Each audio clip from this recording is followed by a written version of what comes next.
नमस्कार, मैं लक्ष्मी और आप देख रहे हैं फतेहाबाद टुडे। जैसे कि आप जानते हैं कि कृषि बिलों को लेकर सरकार और किसानों के बीच में काफ़ी तानातानी चल रही है।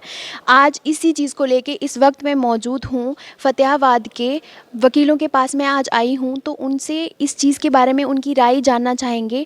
तो जैसे कि आप जानते कि जो वकील होते हैं वो दोनों पक्ष को बराबर रखते हैं, तो इसी के रिगार्डिंग, इसी के सिलसिले में हम उनसे जानते हैं कि उनकी क्या राय है इस चीज़ को लेके। तो चलिए हम देखते हैं उनकी क्या राय है। देखिए, पिछले 20 दिनों से किसान बैठे हैं धरना देकर दिल्ली के चारों तरफ, और उनकी मांगे जो हैं वो, उनका ख्याल है कि जो तीनों कानून बने हैं वो किसानों के हित में नहीं है। और मुख्य रूप से वो चाहते हैं कि एमएसपी जो है उसको लीगल बनाया जाए, उन एक्ट में शामिल किया जाए। बतौर वकील मेरा ख्याल तो ये है कि सरकार को किसानों की जो बातें हैं ध्यान से सुननी चाहिए। किसान हमारे देश के अन्नदाता है। वहाँ बच्चे बैठे हैं, औरतें बैठी हैं, और मेरा तो ये भी मानना है कि राजनीति से ऊपर उठकर इसको इंसानियत की नज़र से भी देखा जाना चाहिए कि इस तरह सर्दी में, और वो भी भयंकर सर्दी। तो मेरा तो यही कहना है कि इसको जल्दी से जल्दी हल किया जाए। ये जो कृषि कानून सेंट्रल गवर्नमेंट ने बिना किसानों की जानकारी लिए हुए और बिना उनके हितों को जानते हुए जो ये पास किए हैं तीनों कानून, ये बहुत ज़्यादा गलत हैं। और देखिए, जैसा कि कुम्हार जो व्यक्ति होता है काश्त का, उसे पता है कि घड़ा कैसे बनाया जाता है।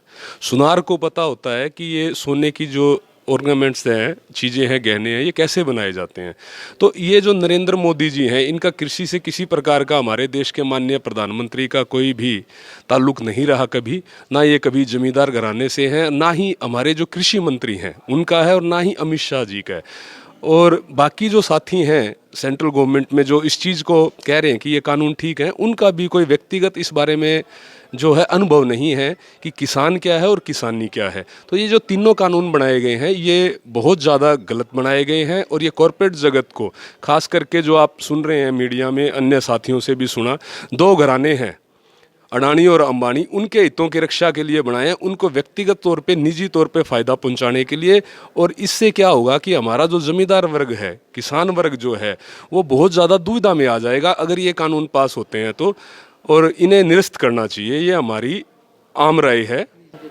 बिल्कुल किसानों के खिलाफ है, और किसानों की नहीं, उससे हर वर्ग इफेक्टिव होगा। उससे आप भी होंगे, मीडिया के लोग भी होंगे, हम लोग भी होंगे, हर वर्ग जो है उसमें प्रभावित होगा। क्योंकि ये तो एक निजीकरण की इनकी शुरुआत है गवर्नमेंट की। उसके बाद में तो कल को ये हरियाणा पुलिस को भी बेच देंगे, पंजाब पुलिस को भी बेच देंगे, और उसके बाद उन वो अंबानी पुलिस, अडानी पुलिस, और जिस तरीके का ये तरीका चल रहा है, ये तो फिर हम लोगों को भी ठेके पे लेने का काम करेंगे कल को। तो ये तो हर आदमी इससे प्रभावित हो रहा है इन कानूनों से, और इसका विरोध जो है वो भारत की समस्त जनता जो कर रही है वो जायज़ है। जब भी सरकार द्वारा कोई भी कानून में संशोधन या नया कानून बनाया जाता है तो उसका स्वागत किया जाता है। पीछे भी कानून बनते रहते हैं जो कि लोक हित में होते हैं, उनका कभी विरोध नहीं होता। विरोध उन्हीं कानूनों का होता है जो जनहित में ना हो। आज विरोध चरम सीमा पे है। उसका कारण यही है कि ये जो तीनों कानून हैं ये किसानों के विरुद्ध है। भारत एक किसान प्रमुख प्रदेश है। भारत में किसानों पर ही अन्य व्यवसाय टिके हुए हैं। चाहे हमारा वकालत का पेशा है, चाहे कपड़ा व्यापारी का है, चाहे बीज व्यापारी का है, किसान भारत देश की रीढ़ की हड्डी हैं। किसानों का विरोध आज कितने दिनों से, जब से पहले ऑर्डिनेंस ये आया, उसके बाद जब ये कानून बना, तब से किसानों का विरोध आज दिल्ली, राजधानी दिल्ली तक में है। उसके पीछे यही कारण है कि ये उनके हित में नहीं है। देखिए, इस विषय में देश के प्रधानमंत्री नरेंद्र मोदी जी ने, प्रदेश के मुख्यमंत्री माननीय मनोहर लाल जी ने और सरकार के तमाम बड़े अधिकारियों ने इस बात को स्पष्ट कर दिया है कि यह कृषि बिल किसानों की बेहतरी के लिए लाए गए हैं। इससे किसान को अपना प्रोडक्ट, अपना प्रोड्यूस बेचने के लिए अलग से व्यवस्था मिलने की प्रावधान किया गया है। किसान को किसी भी किस्म का नुकसान तीनों बिलों के अंदर नहीं है।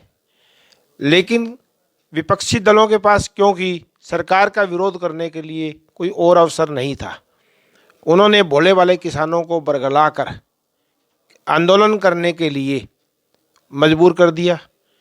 अब जबकि सरकार ये कह रही है कि किसानों की तमाम शंकाओं का समाधान कर देंगे, सरकार ने इस बात को स्वीकार कर लिया, उसके बाद भी आंदोलन का औचित्य समझ में नहीं आ रहा। किसानों को एक शंका थी कि मंडियां बंद हो जाएगी, सरकार ये लिख कर देने को तैयार है कि मंडियां बंद नहीं होगी। किसानों को आशंका थी कि आने वाले समय में कहीं एमएसपी बंद ना हो जाए, मिनिमम सपोर्ट प्राइस बंद ना हो जाए। इसके विषय में भी सरकार लिख कर देने के लिए तैयार है कि एमएसपी की व्यवस्था जारी रहेगी, एमएसपी ख़त्म नहीं किया जाएगा। किसानों को ये आशंका थी, हमारे वकील साथियों को भी एक आशंका थी, भाई इस कानून के तहत अगर किसी किसान के साथ कल को कुछ गलत होता है तो वह सिविल कोर्ट में उसमें के रिलीफ के लिए नहीं जा पाएगा। सरकार इस विषय में भी प्रावधान करने के लिए तैयार है, कर रही है। कि पहले ये प्रावधान था कि अगर कोई विवाद एजेंसी और किसान के मध्य में होता है तो एसडीएम कोर्ट में सुलझाया जाएगा, लेकिन अब सरकार ऐसी व्यवस्था कर रही है कि अगर किसान चाहेगा तो सिविल कोर्ट में भी अपनी समस्या को लेकर जा सकता है। जो सरकार ने, केंद्र सरकार ने कृषि कानून बनाए हैं बिल्कुल ही गलत है, क्योंकि पहले तो वो बना ही नहीं सकती, केंद्र को ये पावर नहीं है कि वो खुद बनाए, जब राज्य सरकार को ये अथॉरिटी है कि वो कानून बना सकती है। दूसरा, जो इन्होंने कानून बनाए हैं वो बिल्कुल ही किसानों के विरुद्ध है, क्योंकि इसमें क्या है, कंपनी क्या करेंगे, जैसे बड़े बड़े अंबानी और ये क्या करेंगे, जैसे फॉर एग्जाम्पल मैं गोरखपुर गाँव की बहूँ, तो एक गोरखपुर गाँव को एक ले लेंगे किसानों से कि भाई आपने ये जो आलू बोए हैं फॉर एग्जाम्पल, वो कितने रुपए किलो देंगे, वो कहेंगे हम 10 रुपए किलो देंगे, ठीक है, वो उसको बुआ देंगे। 4 महीने के बाद में जब वो आलू होंगे तो उस टाइम तो रेट उनका 25-30 हो जाएगा, लेकिन जो कंपनी है उन्होंने 10 रुपये से हिसाब से कर लिया तो 10 ही रुपये के हिसाब से वो किसानों को देगी। अगर किसान चाहेंगे कि उस आलू को, जैसे दूसरा भाई है मंडी में वो 40 रुपये बेच रहा है, तो किसान कहेंगे नहीं हम उसको बेचेंगे, बोले नहीं आपके हमारे साथ कॉन्टैक्ट हो गया है, आप नहीं बेच सकते। तो इस प्रकार से किसानों के साथ लूट करेंगे। दूसरा ये है कि इसमें किसान सिर्फ एसडीएम के पास जा सकता है, उसके बाद डीसी, लेकिन कोर्ट में तो जा ही नहीं सकता ना। तो एसडीएम किसका है? सरकार का है, वो सरकार की मानेगा, किसान की क्यों मानेगा? इसलिए ये बहुत ही गलत है और किसानों के हित में नहीं है कानून। अच्छा, मैं इसके बारे में ये कहना चाहता हूँ कि जो ये कृषि कानून बनाए हैं सरकार ने, ये कानूनी तौर पे गलत हैं। हमारे संविधान में कृषि का जो विषय है उसके ऊपर कानून राज्य सरकार बना सकती है, केंद्र की सरकार उसके ऊपर कानून नहीं बना सकती। तो इसलिए एक तो ये राज्यों का जो हमारा अधिकार है, हमारा जो फेडरल सिस्टम है, संघीय ढांचा है, ये उसके खिलाफ है। दूसरी बात ये है कि जिस तरीके से इन कानूनों को संसद में पास किया गया, वो जो है वो गैर कानूनी तरीके से पास किया गया है। लोकसभा में बीजेपी की सरकार अपने संख्या बल के आधार के ऊपर बिना विपक्ष की आपत्तियों के सुने हुए उन्होंने जो है उसको ज़बरदस्ती पास करवाया, और राज्यसभा में जहां सरकार अल्पमत में है वहां उन्होंने इसके ऊपर डिबेट नहीं होने दी, और विपक्षी पार्टियों के नेताओं द्वारा बार बार ये मांग करने के बावजूद कि हमें जो है इसके ऊपर बोलने दिया जाए और मत विभाजन का हमारा जो अधिकार है उसके तहत इसके ऊपर वोटिंग करवाई जाए।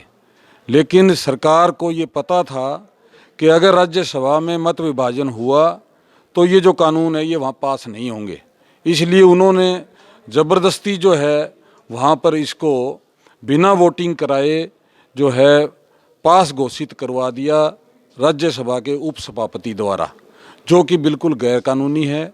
क्योंकि रूल ये है कि राज्यसभा में एक भी अगर सदस्य ये चाहे कि इस बिल के ऊपर मत विभाजन होना चाहिए तो वो ज़रूरी है और वहाँ वोटिंग करवाई जानी चाहिए। लेकिन वहाँ पर तो बहुमत संख्या जो है वो मत विभाजन की मांग कर रही थी, लेकिन ज़बरदस्ती जो है सरकार ने उपसभापति से उन कानूनों को, उन बिलों को जो है पारित घोषित करवा के, ये एक गैर कानूनी तरीका है और तानाशाही तरीका अपनाया गया है। इसलिए जो है हम एक कानून के छात्र होने के नाते इन कानूनों का विरोध करते हैं और ये जो कानून हैं ये गैर कानूनी है। हमारी राय ये भी है, कृषि कानून जो बनाए हैं केंद्र सरकार ने, ये तीनों निरस्त किया जाए। ये किसानों के हक में नहीं है, ये सिर्फ कॉरपोरेट घरानों के हक में है। क्योंकि ये जो किसान है, जो छोटे काश्त वाले, उनकी फसलें ये कॉरपोरेट जगत वाले खरीद लेंगे और ये फिर महंगे दामों में कंज्यूमर को बेचेंगे।